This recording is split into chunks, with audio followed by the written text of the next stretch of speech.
బొరుగులు తింటే కలుపుకుంటే మనకి రెడీ అయిపోద్ది ఇంతే.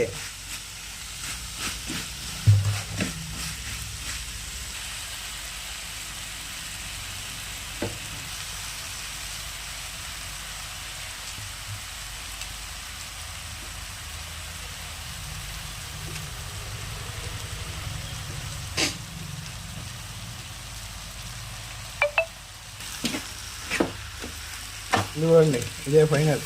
ఇంకా అయిపోయినట్టే. గుమ్మగుమ్మలాడే బొరుగులు ఉప్మా రెడీ. మరి టేస్ట్ ఎలా ఉంది అనేది, టేస్ట్ అయితే బాగానే ఉంటుంది. మరి మీరు కూడా ట్రై చేయండి. ఎవరికి నచ్చినట్టు వాడు కాలం బాగా చేసుకుంటే అయిపోద్ది అంతే. Bye bye. మరి రేపు మరి ఒక వంటతో మీ ముందుకు వస్తాం. అప్పటి వరకు చూస్తూనే ఉంటుంది. Bye bye.